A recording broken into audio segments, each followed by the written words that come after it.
Assalamualaikum warahmatullahi wabarakatuh. Salam literasi, salam sastra, salam budaya. Kembali lagi bersama saya Raden Aji Setia Makarya. Tentunya di channel Raden Puitis, channelnya para pecandu literasi. Selamat pagi, siang, sore, malam, kapanpun sedulur Raden Puitis menyaksikan. Bagaimana, sudah ngopi hari ini? Dan bagaimana rasa kopimu kali ini? Kopi pertamaku kali ini hitam, pahit, dan penuh ampas, seperti penolakan yang tidak tega untuk disampaikan. Daripada berlama-lama curhat, mending langsung masuk pada topik yang akan saya bahas, yaitu mengoperasi otak buku atau membedah buku yang berjudul Simbok dan Pekerjaan Masa Depan. Sebelum mengoperasi, tentu saja seorang dokter harus menganalisis pasiennya dari hal yang bisa dilihat dengan mata telanjang, yaitu kulitnya. Dan kali ini karena kita mengoperasi sebuah buku, maka yang berperan sebagai kulit adalah cover atau sampul buku itu. Ya, walau kita percaya dengan kata-kata jangan menilai buku dari sampulnya, namun pada nyatanya kita akan lebih tertarik pada sampul buku yang menarik, bukan? Dan mari kita analisis kulit dari buku Simbok dan Pekerjaan Masa Depan. Kita masuk analisis pertama dari sampul atau cover buku Simbok dan Pekerjaan Masa Depan.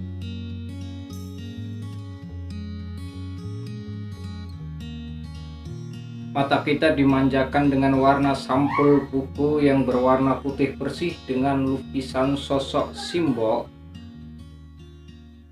atau ibu atau mama yang sedang duduk dengan anggun dan goresan bibir yang tersenyum manis di antara keriput kulitnya yang begitu mempesona jiwa, mengingatkan kita kepada sosok Simbok, ibu atau mama kita. Di sebelah lukisan terdapat judul buku, yaitu Simbok dan Pekerjaan Masa Depan, dengan gaya font sederhana namun terkesan mewah karena ketika kita raba ternyata ini adalah tulisan 3D atau tulisan yang timbul. Di atas lukisan sosok Simbok terdapat tulisan naskah drama Mia Ismek. Jadi sudah dapat dipastikan isi otak buku ini dominan pada naskah drama karya Mia Ismek.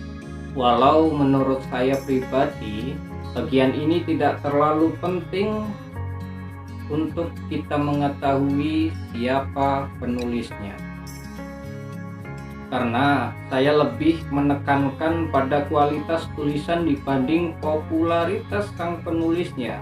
Karena ada sebagian orang, jika nama sang penulis asing terdengar di telinga kita, dia tak akan membacanya. Membaca saja tidak, apalagi untuk membelinya. Itu artinya tipe orang yang seperti ini adalah orang yang melihat siapa yang bicara, bukan mendengarkan apa yang dibicarakan. Langsung masuk analisis kedua dari cover atau buku Simbok dan Pekerjaan Masa Depan, yaitu sampul belakang disajikan dengan cover berwarna kuning cerah dengan tulisan yang lebih kalian kenal, yaitu sinopsis Namun menurut saya setelah dibaca, ini tergolong resensi yang menjelaskan keunggulan buku yang berjudul Simbok dan Pekerjaan-Pekerjaan Masa Depan ini. Apabila kalian penikmat teatrikal, maka setelah membaca resensi buku ini sudah barang pasti kalian akan terhipnotis untuk membeli dan membaca buku ini. Dan seperti buku lainnya, bagian bawah terdapat sang penerbit bukunya, yaitu Gambang Buku Budaya. Nah, itulah hasil analisis yang telah kita lakukan, dan pada akhirnya kita memasuki ruang operasi dan segera mengetahui apa saja isi dari otak buku Simbok dan Pekerjaan-Pekerjaan Masa Depan.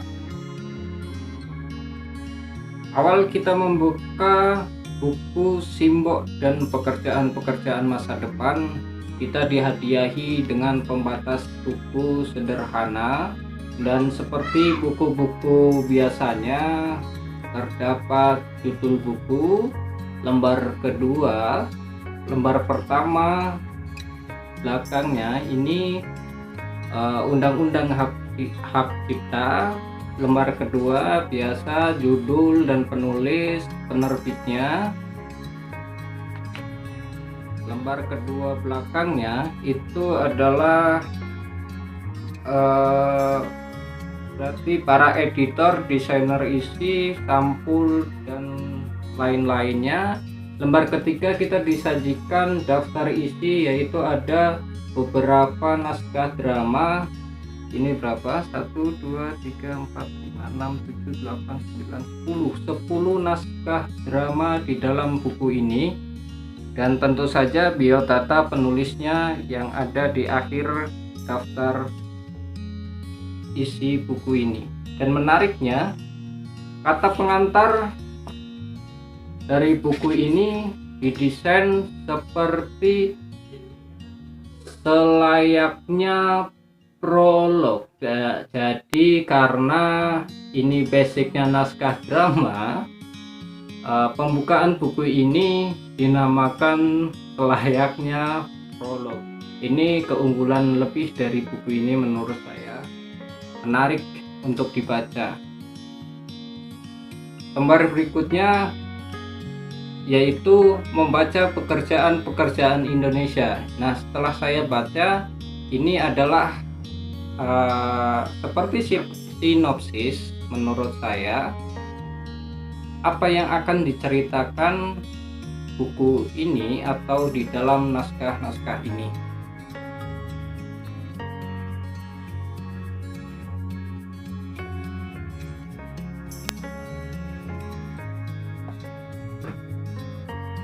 Setelah mengoperasi dan membaca saraf-saraf otak dari buku ini, saya baru bisa menyelesaikan 3 judul naskah drama dalam buku ini. Karena membaca naskah drama selayaknya menikmati secangkir kopi, harus dicercap perlahan, dinikmati rasanya, dan pada akhirnya ketika kopi itu habis akan meninggalkan ampas kenangan di tempurung otak kita yang perlu direnungkan. Dan berikut hasil analisis yang saya lakukan.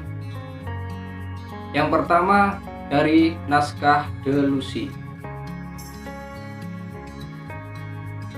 Naskah delusi halaman 1 dengan tokoh utama bernama Bram. Naskah ini bercerita tentang seorang yang sudah tidak percaya dengan dunia nyata dan dia lebih mencintai bayang khayalnya yang menurutnya lebih mempesona daripada dunia nyata yang semakin gila dan penuh kefanaan angkara murka. Yang kedua yaitu naskah gila halaman 25 dengan tokoh utama bernama Ibram.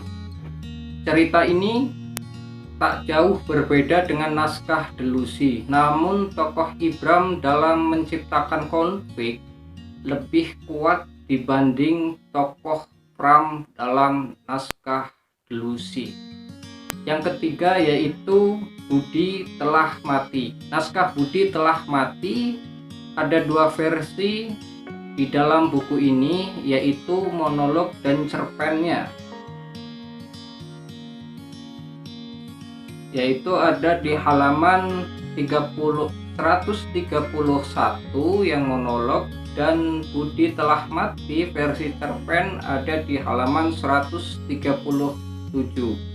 Baik dalam monolog maupun cerpen naskah ini adalah curahan hati seorang guru atau orang tua yang resah akan penerus bumi pertiwi yang mulai tak mengenal budi pekerti. Dalam naskah ini yang monolog bertokohkan aku atau si pembaca itu sendiri. Yang saya tangkap tujuan sang penulis adalah mengajak setiap pembaca agar bisa sadar akan keadaan saat ini, yaitu mulai lunturnya budi pekerti generasi penerus bumi pertiwi yang berdampak menciptakan manusia-manusia yang menuhankan harta, tahta, dan kuasa. Akhirnya itulah hasil analisis yang saya lakukan, dan saya akan menutupnya dengan membacakan naskah monolog Budi Telah Mati.